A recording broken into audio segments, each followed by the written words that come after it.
Ever wondered how the witch hunt hysteria began in colonial America? The gates of our secret garden are now open. Welcome to the monastery lost in the woods, that hidden place where you and me are going to sit together and have a chat in peace. Tonight, under a full moon, we're going to talk about witch hunt in colonial America. Let's journey back in time to the early American colonies, a place where mass hysteria and the persecution of those deemed to be witches were pervasive. But this wasn't just the realm of Salem.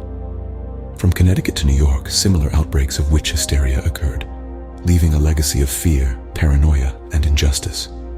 The roots of this hysteria can be traced to the deeply ingrained religious beliefs, social tensions, and the prevailing superstitions of the time.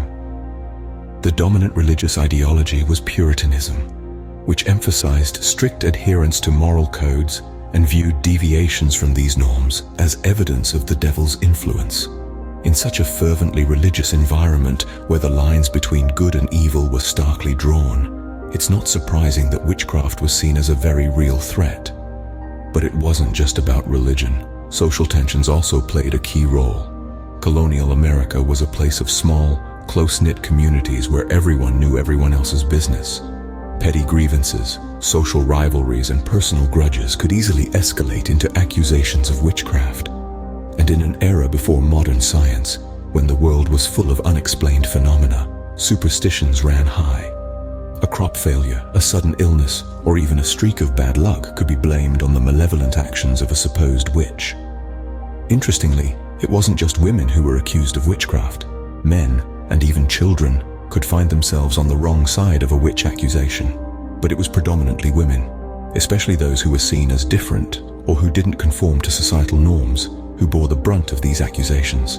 In such an atmosphere, an accusation of witchcraft could arise from the most trivial disagreements or fears of the unknown. These factors combined to create a perfect storm of paranoia and panic, resulting in the witch hunt hysteria that swept through colonial America. The consequences of these witch hunts were tragic and far-reaching, impacting individuals, families, and entire communities. In the following scenes, we'll delve deeper into this dark chapter of American history. One of the earliest witch trials in America wasn't in Salem. It happened in Hartford, Connecticut, in 1662. This early case of witch hysteria involved two women, Mary Johnson and her daughter-in-law, Elizabeth Seeger. Elizabeth was accused of witchcraft after a neighbor claimed to have seen her shapeshift into a cat. Mary, too, was accused of being a witch, although the nature of the allegations against her remains unclear. In a chilling twist, Elizabeth was convicted and executed, while Mary was acquitted. This stark difference in their fates serves as a chilling reminder of the arbitrary and unpredictable nature of justice during the witch trials. A mere accusation could easily lead to a death sentence, regardless of the validity of the claims or the character of the accused. But Hartford was not the only place in Connecticut where paranoia over witchcraft took hold. Roughly around the same time, another wave of witch trials swept through Wethersfield, a neighboring town. Here, women like Mary Barnes and Rebecca Greensmith found themselves caught in the crosshairs of witch hysteria. Mary Barnes, a middle-aged woman, was accused of causing the death of an infant through her witchcraft. Despite the lack of concrete evidence, she was found guilty and executed. Rebecca Greensmith, on the other hand, was accused alongside her husband Nathaniel. After a trial filled with spectral evidence and forced confessions, both were convicted and hanged. These trials, like those in Hartford, underscored the widespread fear of witchcraft in colonial New England. They highlighted how this fear could manifest itself in the most deadly of ways, leading to the execution of individuals based on unfounded accusations and paranoia.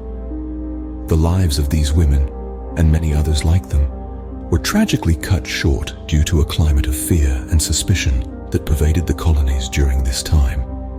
These trials underscored the widespread fear of witchcraft in colonial New England and the deadly consequences of being accused.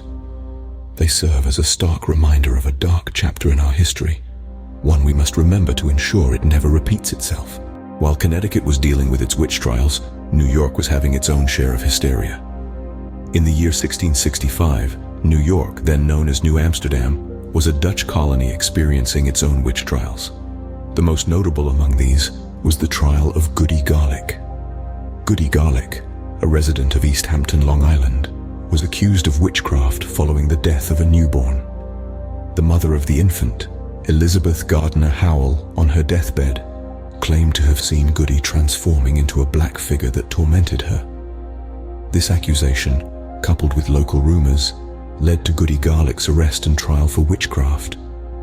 The trial proceedings were a reflection of the Dutch colonial attitudes towards witchcraft. Unlike the English colonies where spectral evidence was admissible, the Dutch legal system required tangible proof. The majority of the evidence against Goody was anecdotal, based on rumors and hearsay, with no concrete proof to substantiate the claims of witchcraft. Goody's fate hung in the balance as the local magistrates grappled with the decision. In a desperate bid for a fair trial, Goody's husband, Joshua Garlick, appealed to the colonial governor, Peter Stuyvesant. This appeal moved the trial from the local court to a higher court in New Amsterdam. Here, due to the lack of substantial evidence, Goody Garlick was acquitted. Regardless of this outcome, the trial left a mark on the Dutch colony. The fear and suspicion stirred by the trial lingered, casting long shadows over the community. From Connecticut to New York, the witch hunt hysteria had swept across colonial America, leaving a trail of fear and suspicion in its wake. The witch trials, as seen in the case of Goody Garlick, often stemmed from personal disputes, misunderstandings, and paranoia, rather than actual instances of witchcraft. These trials were more than mere accusations. They reflected the societal norms, religious beliefs, and legal systems of the time.